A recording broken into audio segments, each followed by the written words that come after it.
Good morning, my brothers and sisters. Welcome to episode 32 in the book of Genesis. Today, sin still crouches. Resonate with me about that. This is from Genesis chapter 4, verse 7. We'll find today that the Lord is going to offer Cain, who is tempted, a way of escape. Every temptation has a way out, and every sin has a way back. So the Lord is right here to make some judgments on stuff that he likes and doesn't like. It's called his regard. The Lord has regard or doesn't have regard for certain things. The way he looks at a situation is absolutely correct. In fact, he's the one that gets to define what's good and bad, what's holy, what's not. So Cain has the first crack at this, and he's found wanting at the end of the story. But he starts the story with him thinking that he's got this right, that he's pleasing the Lord by this sacrifice that he brings. But then the Lord gives his attention to it, he gives his assessment, and then the beauty of this story, I think, is that the Lord gives a correction. Cain doesn't take it. So with me and see how Cain drops the ball. Genesis chapter 4, verse number 3. In the course of time, Cain, the older son, brought to the Lord an offering of the fruit of the ground. And Abel also brought of the firstborn of his flock and of their fat portions. And the Lord had regard for Abel and his offering, but for Cain and his offering he had no regard. So Cain, here's his chance, was very angry, and his face fell. And the Lord said to Cain, "Why are you angry, and why is your face fallen? If you do well, will you not be accepted? And if you do not do well, sin is crouching at the door. Its desire is contrary to you, but you must rule over it." You have a chance here.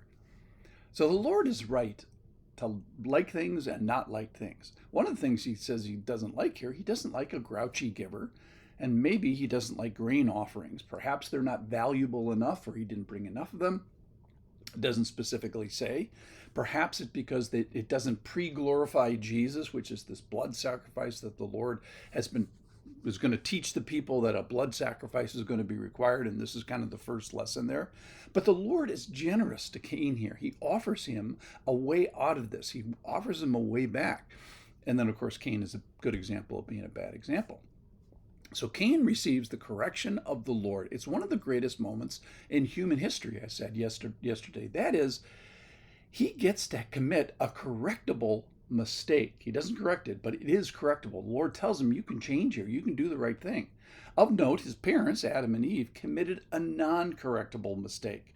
That wasn't in their option to fix it. But the Lord says to Cain here, you can be accepted if you do this right. So you can do the right thing. I'm giving you a free will. You can rule over this desire that sin has, and you can have dominion here. The Lord is giving Adam and Eve and the creation dominion over other aspects of creations. But then he warns them. He says, but sin, it's ready to get you. It's ready to pounce on you. It wants you. It desires to have you. This is not a threat neutral environment. This is a situational threat that you are facing here. And the Lord gives Cain a heads up and said, hey, here's what's happening right now. Sin is not going to leave you alone. It's coming for you. It's crouching at your door if you do the wrong thing. And you can do, the hope of the story is, you could have done what is necessary. And there's a challenge point here. That is, Cain, you have an opportunity to do this right, to subdue this sin, and to be its master. You have everything you need. So the Lord's expectation for Cain is do what's right, be accepted internally because you represent it by what you do externally. You can do well here. And Cain could have ruled over this. The Lord is saying, look, I'm asking you, commanding you to fight here. Don't refuse my activity here. I'm giving you dominion over this area. I'm giving you dominion over the earth and the animals. Now I want you to have dominion over this particular sin here, which is a temptation either to be Lord or Lord over his brother. And with the Lord, capital L, I can be Lord over, or master, small l, I can rule over sin. So with the Lord, I can be Lord over sin. What's Cain's response, however? It's initially, he's very angry, his face fell. The Lord gives him an opportunity, but it's as if he sets his resolve here. He doesn't want to resist temptation. He doesn't want to resist sin. He resists the Lord. What does he resist? He resists the Lord's merciful attention and his graceful offering of restoration. He resists the Lord's help at this line in the sand that has been made. So he resists the call to be right with God and right with his brother. Verse 8 here, which we didn't get to. Cain spoke to Abel, his brother, and when they were in the field, Cain, our star of the show here today, he rose up against his brother Abel and killed him. So, in conclusion here, terrible story today.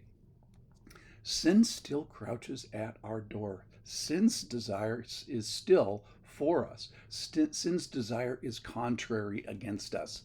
But we can rule over it. We can master it. And the question I leave you with is, where is your battleground? So the Lord makes a line and he says, I expect you to fight here. And and the good news is, you can have success here.